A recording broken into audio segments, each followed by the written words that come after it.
Hey everyone, today we're going to be opening up this 26-year-old can of Cheetos. If you see right here, it says dangerously cheesy. This is a very interesting can. I like the color scheme. You know, it looks more retro than what you got today. I like it. I'll give you guys a look at the nutrition facts if anyone's interested in pausing that. And I'll give you guys a look at the ingredients if anyone's interested in reading through that. Now, you may remember about a month ago, we opened up a can of Fritos. It was amazing. It had 3 ingredients. It was as simple as it could possibly be. Corn, vegetable oil, and salt. That's all it was. That's why it lasted so long. Salt is a preservative. The oil is also a preservative. It tasted perfect. So what do you guys think? Is this going to taste perfect today?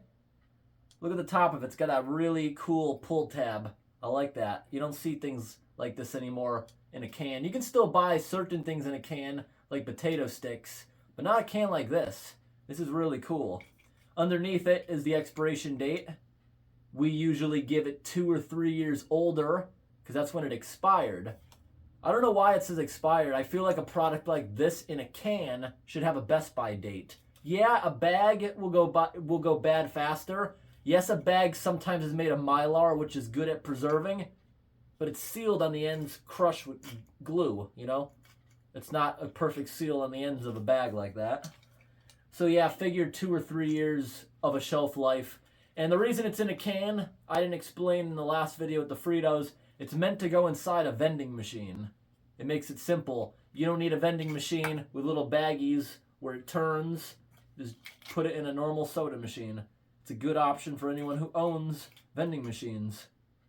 So, let's get to opening. Let me give you guys a close-up look at every part of this can. This is really cool.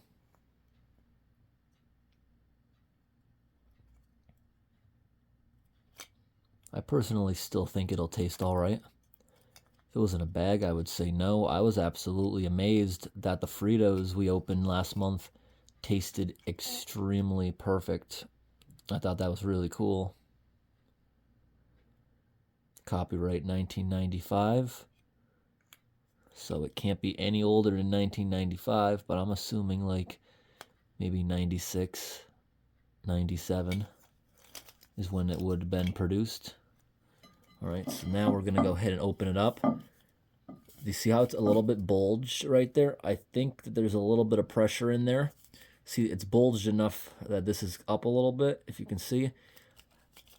It doesn't seem like much, but keep in mind, it's just air that's inside here. Maybe a gas, like a bag of chips to keep it better inside there, but you know, a soda can is carbonated and pressurized, and it feels like a pressurized soda can. And when we opened up the Fritos last time, it actually blew a little hole around here from the pressure escaping from the hole so fast. But I think it's going to be exactly the same.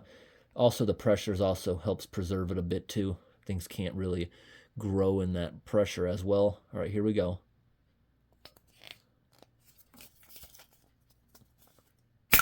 Yeah, a lot happened. Nope, this one, you see, it opened normally. Last time it actually flared up a little bit with the pressure that escaped.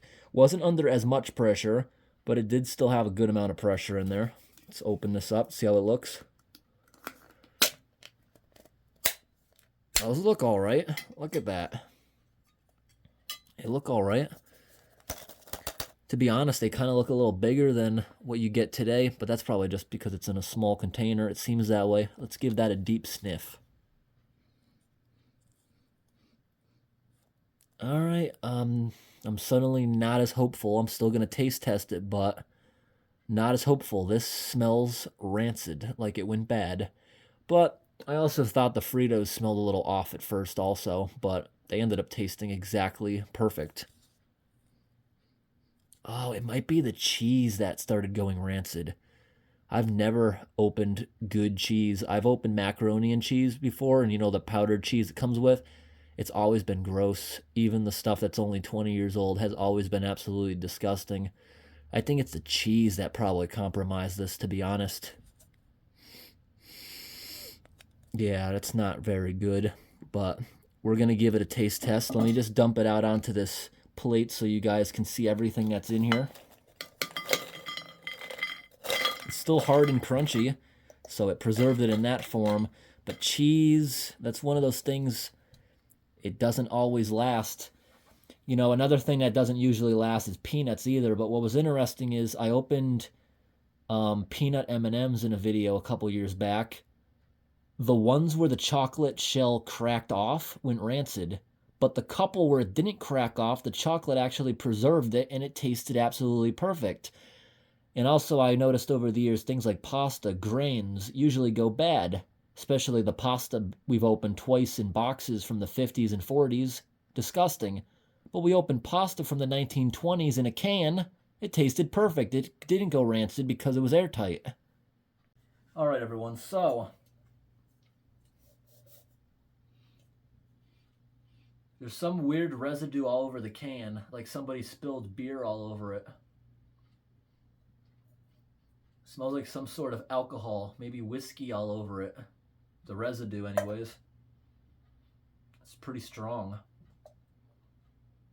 It's not coming from the inside. That wouldn't have permeated that. Let's give this a taste. Let's just get a small one.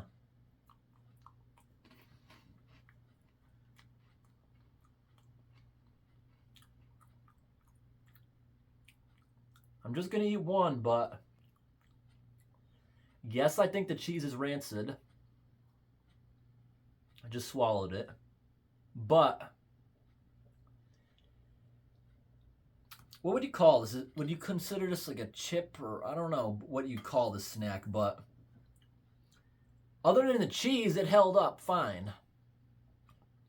The cheese went rancid. It smells gross because it's covering everything. But now that I just crunched it, it wasn't bad. If I was in a survival situation, I'd eat the whole thing. I don't think it would hurt me, honestly. It's a little rancid, but that one was actually even better. So, other than the cheese stinking a little bit, I mean, I know that's not normal because I love Cheetos. I eat them all the time. Wow, that second one, I can't even taste barely anything off. But I do think the cheese went bad. I do think it went bad. So I'm going to run up to the kitchen. I want to get a sandwich bag. I want to actually save this, put the sandwich bag in here. Who knows what we might use it for in the future. Maybe nothing, but I just want to keep it for the time being.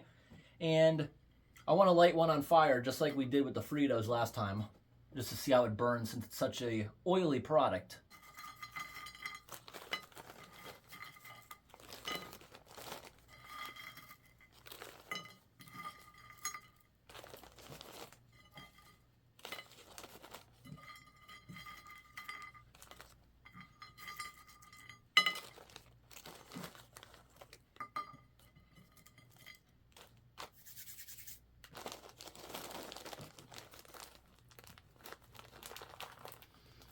We just released air from the mid-90s and just replaced it with some new stuff. Now this is going to go over on my shelf. And I want to try something new with this. You guys really liked the video I did about a month ago where I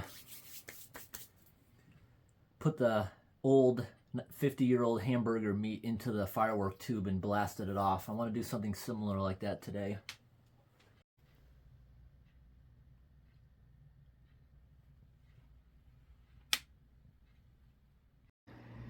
Alright, maybe not the best setup. I got the camera here between my knees, turning on this torch. There we go. And I want to see now, we put one in there. I'm sure it's going to burn just like the other stuff. Usually chips and things are really good as fire starters. Is this going to stay burning like a Dorito? Yeah, look at the oil on there. It's staying burning. See if I go in the shade. I know the sun's a little bright with the flames. That's just gonna keep burning. Look at it go. Yep. Oily snacks and chips are always good as fire starters in an emergency. They're covered in oil. Oh, why'd that blow out? There's no wind. All right, everyone, say goodbye to those Cheetos. That's black powder. We're gonna get away from this quickly. Boom! Whoa! I love doing that. Just makes a big cloud of smoke. It's not explosive unless you put it down in a cannon or something. Look at this. It was so quick, it really scalded them, but didn't light any of them on fire. That was so cool. That was so cool. That's really on there. I can't wipe that off with my hand. Oh, it looks like, oh, it's coming right off with water. It's just got to soak. Yeah, that plate will be good as new for next week's video. Alright everyone, I hope today's video was interesting. Thanks for watching and have a great day.